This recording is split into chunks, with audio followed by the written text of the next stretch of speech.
नमस्कार दोस्तों, target with PS Parihar channel में आपका स्वागत है। और आज के इस वीडियो में हम लोग बात करेंगे शिक्षा सेवा चयन आयोग की। उसके बाद में हम लोग बात करेंगे 69,000 शिक्षक भर्ती की विस्तार से क्या चल रहा है, सरकार क्या करेगी, कितने छात्र बाहर होंगे, कितने छात्र अंदर होंगे, छात्रों के मन में क्या शंकाएं हैं। चूंकि शंकाएं नए विद्यार्थियों के बीच में भी हैं, जो नई शिक्षक भर्ती की राह देख रहे हैं, उनको लगता है कि ऐसा तो नहीं है, जो पद रिक्त है उन पदों को कहीं जोड़ ना दिया जाए पुराने शिक्षकों को बचाने के चक्कर में। तो पूरी चर्चा हम लोग करेंगे। और ये सबसे मुख्य बात यह है कि अब मेरिट किस तरीके की बनेगी और मेरिट में क्या विवाद हो गया था, इसको समझेंगे। तो वीडियो को जल्दी से लाइक कर दें, शेयर कर दें, और जिन छात्रों ने चैनल को अभी भी सब्सक्राइब न किया हो तो जल्दी से सब्सक्राइब कर लें, ताकि आप लोगों को इसी प्रकार की ऑथेंटिक अपडेट से सबसे पहले मिलती रहे। चलिए शुरू करते हैं। बात कर लेते हैं थोड़ा सा पहले शिक्षा सेवा चयन आयोग की। आपको पता होगा कि अभी कुछ दिन पहले शिक्षा सेवा चयन आयोग में एक धरना प्रदर्शन, मैं खुद उस धरना प्रदर्शन में उपस्थित था और मेरी खुद अधिकारियों से वार्ता भी हुई थी। इसको लेकर के मैंने वीडियो भी बनाया था। चेयरमैन को लेकर के जो उप सचिव हैं उनका बयान भी आया था। अंदर भी उन्होंने मुझसे यही बात बताई थी कि जो चेयरमैन है वो बहुत जल्द आ सकते हैं। ये थोड़ा बताऊंगा, हम महीने आ जाएंगे कि या फिर 2-4 महीने? इस महीने जो हमको जितना मेरा मानना है, जो अनुभव मेरा है, इस महीने आपको अध्यक्ष मिल जाएंगे। हाँ, जो शासन अब लगा हुआ है, शासन मंथन कर रहा है।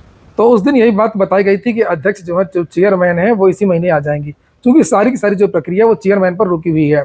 और कुछ वैसी ही न्यूज जो है वो आज के समाचार पत्रों में आई है, और ये दैनिक जागरण समाचार पत्र है। और सुबह की वीडियो में ये सूचना छूट गई थी, क्योंकि 69,000 का मामला बड़ा था और वीडियो बहुत बड़ा हो गया था, और मैंने सुबह से कोई वीडियो बनाया भी नहीं है आज।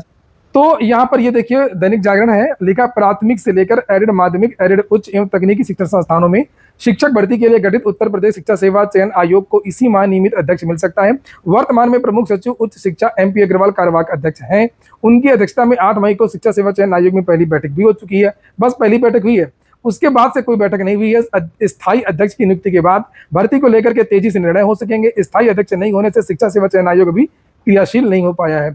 12 सदस्यों और एक अध्यक्ष पद के लिए शासन ने 22 दिसंबर 2023 को विज्ञप्ति जारी कर आवेदन मांगे थे। इसके लिए 25 दिन का समय तय किया गया था। तय अवधि में सदस्य पद के लिए आवेदनों में से 12 सदस्यों का चयन 14 मार्च 2024 को कर लिया गया था, और उन्होंने 15 मार्च को कार्यभार भी ग्रहण कर लिया था। तो सदस्य तो आ गए हैं पूरे। इसके विपरीत अध्यक्ष पद के लिए प्राप्त आवेदनों में मानक के अनुरूप आवेदन नहीं होने के कारण 13 मार्च को फिर विज्ञप्ति जारी कर 25 दिन में आवेदन मांगे गए। आवेदन पत्र के साथ सभी शैक्षणिक एवं अन्य अभिलेख भी संलग्न करने के लिए कहा गया है। नीचे लिखा, इस तरह प्राप्त आवेदन पत्रों में से मानक के अनुरूप शासन स्तर पर स्क्रूटनी कर ली गई है। देखिए, ये महत्वपूर्ण जानकारी है। यहाँ पर क्या चल रहा है, उम्मीद जताई जा रही है कि जल्दी ही मुख्य सचिव की अध्यक्षता में सर्च कमेटी का गठन कर 3 नाम फाइनल किए जाएंगे। तो अभी क्या चीजें बची हुई हैं, अभी मुख्य सचिव की अध्यक्षता में सर्च कमेटी का गठन कर, अभी सर्च कमेटी का गठन भी होना है, और वो कमेटी 3 नाम फाइनल करेगी, और इनमें से किसी एक पर मुख्यमंत्री की सहमति के बाद अध्यक्ष के नाम की घोषणा हो जाएगी। और नियमित अध्यक्ष के चयन के बाद सदस्यों के साथ बैठक कर नीतिगत निर्णय तेजी से लिए जाएंगे। तो तभी तेजी से काम होगा। तो अभी 2-3 चीजें हैं। अभी जो स्क्रूटनी हुई है, जो मुख्य लोग जो लोग हैं, स्क्रूटनी का काम तो पूरा हो गया है, जिनके डॉक्यूमेंट्स वगैरह सही हैं, जो भी चीजें हैं।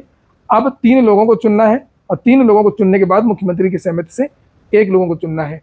तो इसमें कोई बड़ी बात नहीं है। सरकार जो चाहती है तो वो काम जल्दी भी हो जाता है, लेकिन अभी प्रक्रिया है, और अगर प्रक्रिया नहीं होती तो अभी तक नाम फाइनल हो जाता और चेयरमैन आयोग आ भी जाता। तो सरकारी काम है, थोड़ा सा प्रोसेस होता है। तो हो सकता है कि इसी महीने लास्ट तक चेयरमैन आ जाए। चलिए अब बात कर लेते हैं शिक्षक भर्ती की। 69,000 शिक्षक भर्ती में जो विवाद है वो समाप्त नहीं हो रहे हैं। और सबसे बड़ा सवाल है कि अब ऐसे बनेगी मेरिट। देखिए, अभी कोई मेरिट वेरिट नहीं बनेगी, सब शांति से बैठिए। हाँ, मैं ये बता दूंगा कि जो डबल बेंच है उसने क्या कहा है। सिंगल बेंच ने भी जब आदेश दिया था तब यही सब हंगामा हुआ था कि अब बाहर किया जाएगा जिन्होंने आरक्षण का लाभ लिया है सुपर टेट में, और उनको फाइनल मेरिट में भी लाभ मिला, तो डबल आरक्षण हो गया। इस तरीके की बहुत सारी चीजें हुई थी। तो ना तो जो प्रथम सिंगल बेंच का जो आदेश आया था, ना तो वैसा कुछ हुआ, और ना ही जो डबल बेंच का आदेश आ रहा, ना ही वैसा कुछ होगा। जो लोग नौकरी कर रहे हैं वो पहले आराम से नौकरी करें, जो लोग लड़ रहे थे वो और तेजी से लड़ें।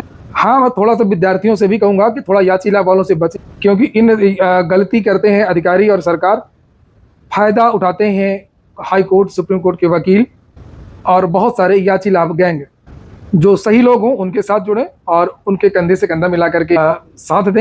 ये देखिए, ये ट्विटर है, ट्विटर पर ये अभी भी नंबर 1 पर आज सुबह से ट्रेंड कर रहा मामला शिक्षक भर्ती और योगी सरकार। ये दोनों, ये देखिए, योगी सरकार और शिक्षक भर्ती, ये दोनों चीजें जो है ये आज सुबह से ट्रेंड में कर रही हैं।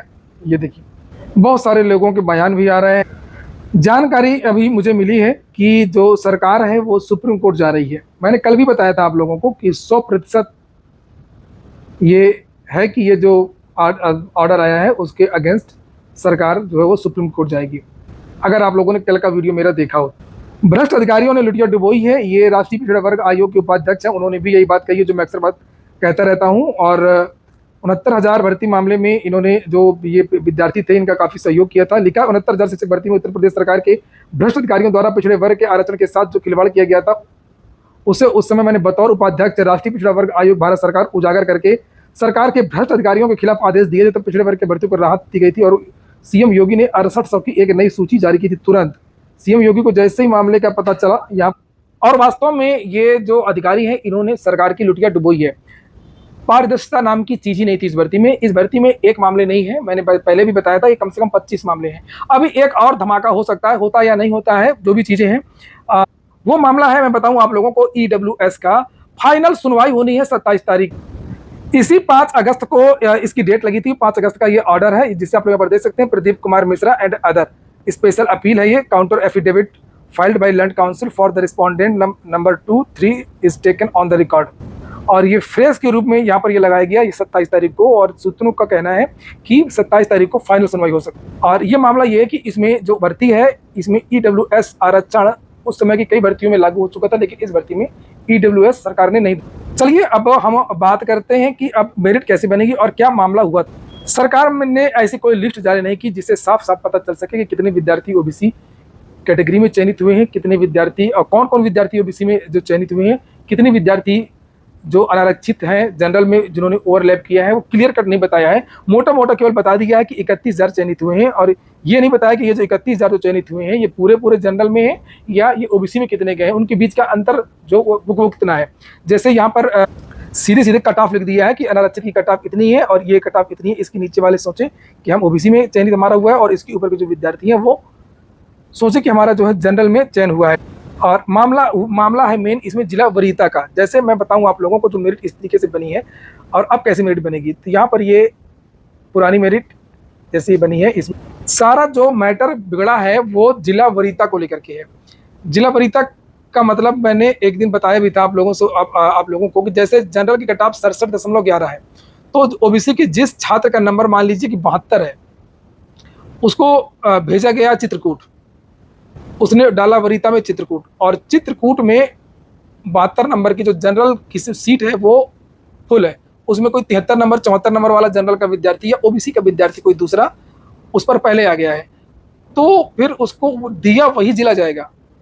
और ये OBC की जो सीट खाली है तो उसको जनरल की सीट न देकर के OBC में रख दिया गया। इसको लेकर के भी 68,500 में एक मामला गया था जिला वरीयता को लेकर के कोर्ट में, तो कोर्ट ने ही ऐसा एक आदेश दिया था।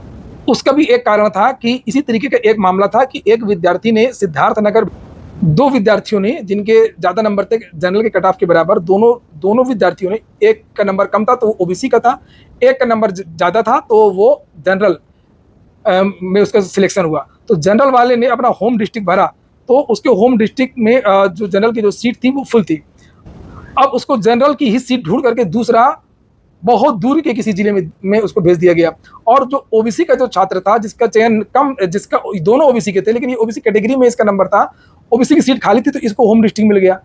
तो कोर्ट में जब ये मामला गया कि जिसके नंबर कम है उसको होम डिस्ट्रिक्ट मिल जा रहा है और जिसके नंबर ज़्यादा है उसको 4 जिले दूर भेज दिया गया। तो कोर्ट ने कहा कि पहले आप लोग जो है जिला वरीयता को ध्यान दें, अगर ज़्यादा मेरिट वाला है वो अपना होम डिस्ट्रिक्ट अपना जो भी वरीयता में जिला डालता है तो पहले उसको मौका दिया जाना चाहिए, भले ही वो OBC में जाए।